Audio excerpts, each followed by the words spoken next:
Halo para pecinta fisika, sekarang saya akan menjelaskan mengenai hukum Faraday.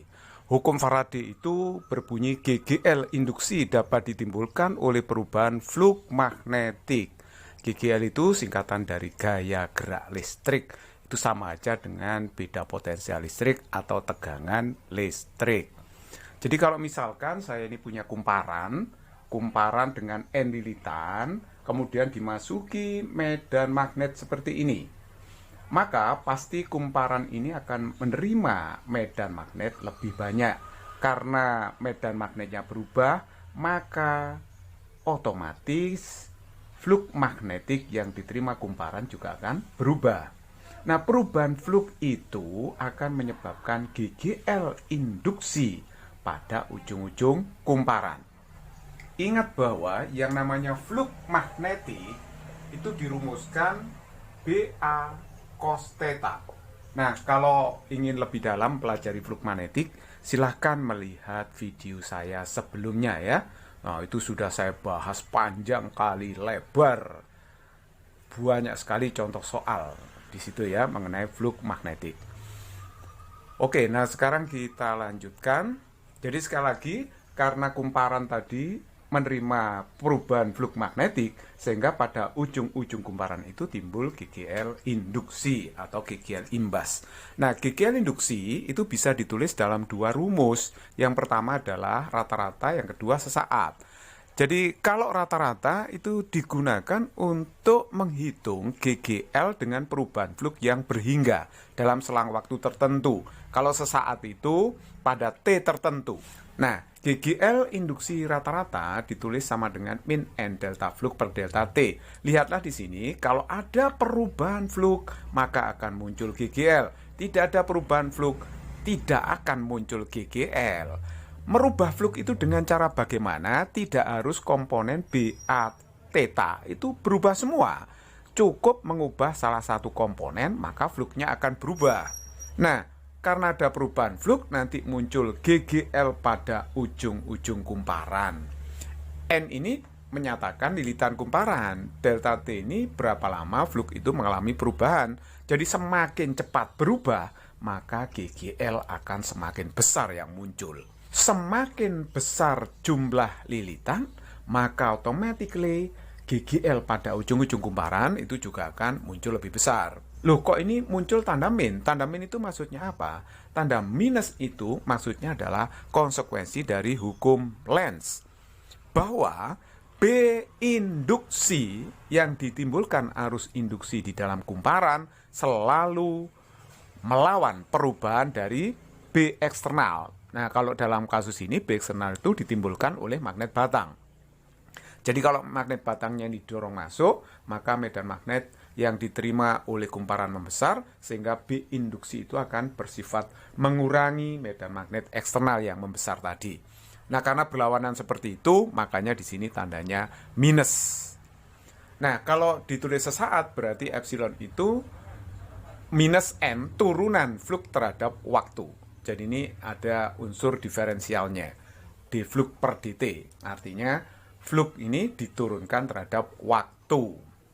Nah, ini sudah saya beri keterangan ya. Epsilon itu menyatakan GGL induksi, satuannya volt, N itu jumlah lilitan kumparan, delta V itu menyatakan perubahan flux, satuannya adalah Weber. Delta T selang waktu, satuannya adalah skon. Maksudnya berapa lama flux itu berubah. Untuk lebih jelasnya, saya akan memberikan contoh-contoh soal. Contoh soal nomor 1, ini ada kumparan 100 lilitan dan berambatan 200 ohm mengalami perubahan flux magnet. Fluxnya adalah fungsi waktu min sepertiga T pangkat 3 plus 2T kuadrat plus 4 Weber. T dalam skon dan T-nya itu dalam selang waktu 1 sampai 4 aja. Jadi flux itu diberikan dalam selang waktu 1 sampai 4 skon saja. Hitunglah GGL induksi pada 3 skon. GGL induksi yang muncul pada T tertentu adalah GGL induksi sesaat. Jadi kita bisa langsung main turunan, min N D flux per dt. Kita turunkan aja, N-nya berapa tuh? Oh, N-nya 100 ya, 100 dalam soal. Kemudian diturunkan D flux per dt, fungsi ini diturunkan jadi min T kuadrat plus 4T. ya, itu kalau diturunkan. Nah, sekarang dihitung pada T3 skon. T-nya itu 3 skon. Jadi kita masukkan aja min 100 min 3 kuadrat plus 4 kali 3. Jadi ini adalah min 100 min 9 plus 12. Nah, ini kan 3 tuh ya. Jadi kalau begitu hasilnya adalah min 300 volt.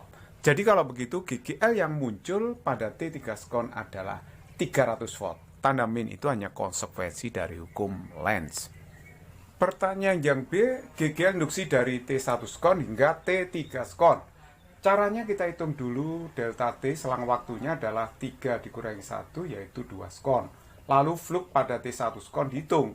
Fluknya kan ini ya.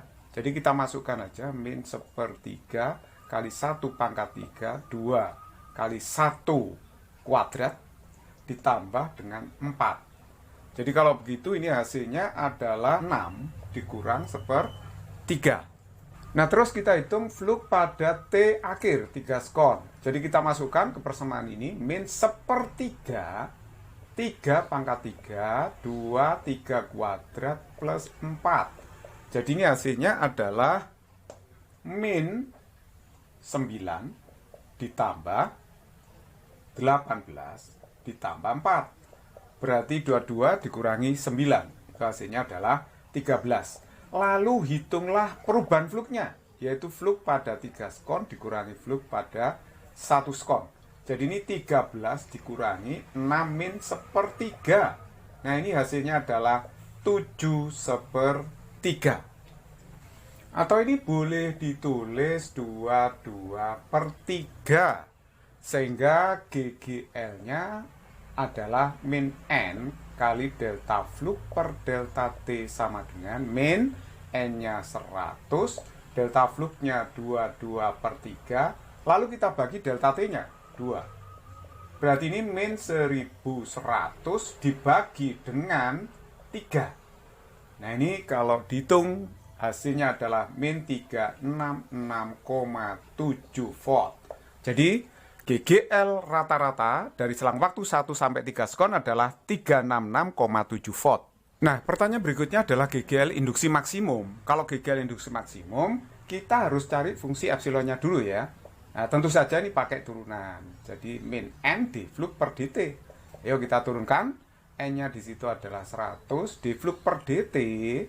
Tolong diturunkan ini. Kalau diturunkan jadinya min T kuadrat plus 4T. 4 diturunkan 0 ya. Jadi seperti ini. Kalau kita mencari GGL maksimumnya, sekali lagi fungsi ini harus diturunkan. D epsilon per dt harus 0. Sehingga ini turunannya adalah min 100, min 2T plus 4 sama dengan 0. Berarti min 2T plus 4 ini harus 0. Sehingga T-nya ini berapa? Berarti kan 2 skon ya. Oke, dapat T-nya. Sekarang yang tanya GGL. Jadi GGL-nya min 100, min T-nya sekarang diisi 2. 2 kuadrat masuk ya. Jadi ini 4 kali 2. Berarti min 100, ini min 4 ditambah 8. Ini kan 4 ya, berarti min 400 volt. Jadi GGL maksimum yang terjadi adalah 400 volt. Nah, pada soal sebelumnya GGL maksimum itu sudah ketemu 400 volt. Kita lihat nilai mutlaknya saja ya. Jadi arus maksimum yang lewat ampere meter itu berarti GGL-nya dibagi dengan hambatan sesuai dengan hukum Ohm. Jadi 400 dibagi dengan hambatan kumparan adalah 200, sedangkan hambatan ampere meter itu diabaikan karena ampere meternya ideal ya. Jadi 400 bagi 200 2 ampere. Itulah arus maksimum yang melewati kumparan. Nomor 2, ini ada kumparan 40 lilitan dan luas penampangnya 1000 cm persegi dikenai medan magnet mendatar B 0,1 Tesla. Bila kumparan diputar 90 derajat searah putaran jarum jam, lihat gambar, dalam waktu 0,2 skon, maka hitung GGL yang muncul pada ujung-ujung kumparan. Caranya kita hitung dulu fluk yang diterima oleh bidang kumparan pada saat bidang kumparan ini sejajar medan magnet. Ini posisi awalnya ya.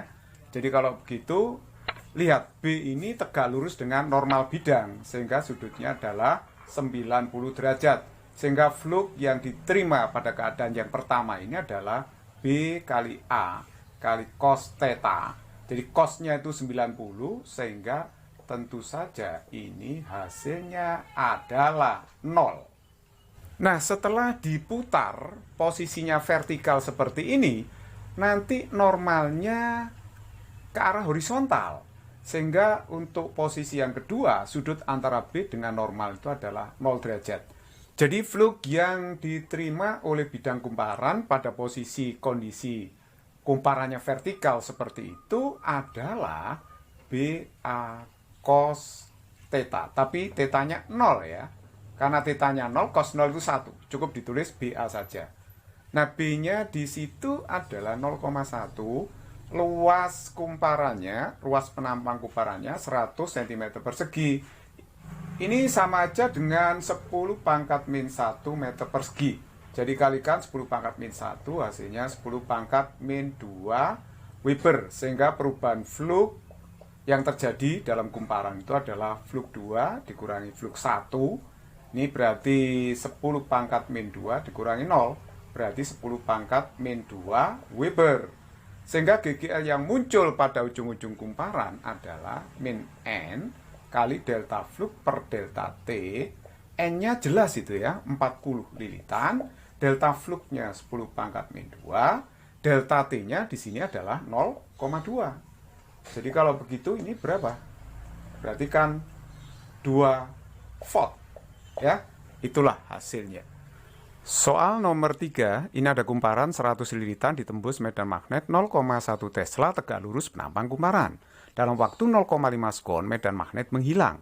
Hitung GGL pada ujung-ujung kumparan dan arah arus induksinya. Fluk yang diterima kumparan pada keadaan awal itu adalah B dikalikan A maksimum karena B-nya menembus tegak lurus penampang kumparan. Jadi B-nya di situ adalah 0,1 dikalikan dengan luas dari penampang kumparannya. Nah, lihat, luas penampang kumparan di situ adalah 20 kali 20 cm kuadrat atau 400 cm kuadrat, boleh ditulis 4 kali 10 pangkat min 2 meter kuadrat. Jadi ini kalikan 4 kali 10 pangkat min 2. Jadi hasilnya 4 kali 10 pangkat min 3, satuannya adalah Weber. Sedangkan fluk akhirnya karena B-nya menghilang, jadi B dikalikan A, menghilang B-nya. 0 kalikan A, jadi 0. Ya, medan magnet menghilang, jadi fluknya tidak ada. Sehingga perubahan fluk yang terjadi adalah fluk 2 dikurangi fluk 1, yaitu 0 dikurangi 4 kali 10 pangkat min 3. Ini hasilnya adalah min 4 kali 10 pangkat min 3 Weber. Nah, sekarang kita tinggal menghitung GGL-nya, min N, delta fluk per delta T. Jadi N-nya sudah tahu tuh, 100 kan, jumlah lilitannya. Terus dikalikan min 4 kali 10 pangkat min 3. Dibagi dengan delta T-nya 0,5. Sehingga dapatnya adalah 0,8 volt. Itulah jawabannya. Nah, sedangkan arah arus induksinya kita bisa tentukan dengan kaidah tangan kanan dan hukum Lenz. Bahwa B-nya ini kan B eksternalnya itu kan menghilang. B eksternalnya kan menghilang ya. Jadi kalau menghilang berarti mengecil. Karena mengecil maka B induksi itu harus nambahi. Gimana cara menambahi? Maka vektor medan magnet induksi itu harus masuk bidang juga seperti medan magnet eksternal. Terus gunakan aturan tangan kanan. Ibu jari menunjukkan arah B induksi, 4 jari lain yang meremas menunjukkan putaran arus induksi di dalam kumparan. Jadi kalau saya praktekkan, B induksinya masuk bidang begini, 4 jarinya meremas. Nah, meremas seperti ini. Jadi kalau begitu putaran arus induksi adalah seperti ini. Nah, nanti seperti itu ya putarannya di dalam kumparan. Jadi meremas gini. Nah, ya. Sekali lagi, ibu jari menunjukkan B induksi, 4 jari meremas menunjukkan putaran arus induksinya. Jadi arus induksinya memutar di dalam kumparan searah putaran jarum jam. Soal yang keempat, kumparan 500 lilitan dan luas penampangnya 10 cm persegi ditembus tegak lurus medan magnet B sama dengan 2 kali 10 pangkat min 3 cos 400 T Tesla. T dalam skon. Bila hambatan kumparan 100 ohm, maka hitunglah GGL induksi maksimum, arus maksimum yang melewati galvanometer. Nah, ini yang diketahui dalam soal sudah saya tulis ya. Ini caranya kita harus cari dulu berapa fluk yang diterima oleh kumparan. Karena B-nya itu menembus tegak lurus penampang kumparan, maka fluk yang diterima maksimum B dikalikan A. Nah, kalau kita masukkan di sini berarti B dikalikan A, hasilnya adalah 2 kali 10 pangkat min 6 cos 400 T. Sehingga kita bisa mencari GGL-nya, yaitu min N d fluk per dt. N-nya di situ adalah 500, kita turunkan ya. Ini tetap dibiarkan, 400 T diturunkan 400. Turunannya cos itu adalah min sin 400 T. Ini berarti hasilnya adalah 0,4 dikalikan dengan sin 400 T. Sehingga saya tahu GGL induksi maksimum terjadi itu kalau sinnya sama dengan 1. Jadi hasilnya adalah 0,4 volt. Inilah nilai maksimumnya. Sekali lagi, GGL maksimum terjadi kalau sin 400T itu sama dengan 1. Jadi sinnya harus maksimum. Nah, sekarang kalau kita ditanya berapa arus maksimum yang melewati galvano, itu sangat mudah. IMAX-nya itu berarti GGL maksimum dibagi dengan hambatan dari kumparannya. Nah, kalau begitu 0,4 dibagi dengan hambatan kumparan adalah 100 ya. Jadi kalau begitu nih bagi 100, 4 kali 10 pangkat min 3 ampere, ini berarti 4 miliampere. It's very easy problem. Nomor 5, kumparan 100 lilitan berhambatan 20 ohm dan luas penampangnya 50 cm kuadrat ditembus medan magnet B 2 kali 10 pangkat min 2 Tesla tegak lurus penampangnya. Bila dalam waktu 0,5 skon medan magnet itu menghilang, maka hitung muatan yang mengalir dalam kumparan. Perhatikan di sini bahwa B-nya itu menembus tegak lurus penampang. Jadi kalau begitu, fluk yang diterima kumparan itu maksimum, yaitu B dikalikan A. Nah, sekarang perhatikan baik-baik. Di sini ada perubahan fluk karena ada perubahan medan magnet. Dalam waktu 0,5 skon medan magnet itu menghilang, berarti ada perubahan medan magnet. Oleh sebab itu fluknya berubah. Nah, oke, sekarang berarti GGL-nya itu min N delta fluk per delta T, terus saya masukkan delta fluknya ke sini. Jadi A-nya saya taruh depan, delta B saya taruh belakang ya. Sama aja kan dibolak-balik. Nah, sekarang GGL-nya ini berdasarkan hukum Ohm, kan arus yang mengalir dikalikan dengan R total sistem. Galvanometer ini hambatannya nggak diketahui, berarti dianggap galvanometer ideal. Hambatan dalamnya tidak ada alias 0. Nah, ini min N dikalikan A delta B per delta T. I-nya kita uraikan, arus itu adalah muatan yang mengalir tiap satuan waktu. Jadi kalau begitu berapa ini ya? Min N kali A delta B itu B akhir kurangi B awal dibagi dengan delta T. Delta T-nya saya coret. Sehingga nanti delta Q-nya itu adalah min NA B2 dikurangi B1 dibagi dengan R total. Nah, tinggal masukkan. N-nya di situ adalah 100. Luas bidang kumparannya 5 kali 10 pangkat min 3 meter persegi. B2-nya terakhir dia menghilang. Jadi B akhirnya tidak ada, 0. B awalnya diketahui. 2 kali 10 pangkat min 2 Tesla. Nah, lalu kita bagi dengan R total sistem, jadi 80 ditambah dengan 20. Nah, ini hasilnya adalah 10 pangkat min 4 kulum. Atau boleh ditulis 100 mikrokulum. Nah, itulah jawabannya. Physics is very easy and fun.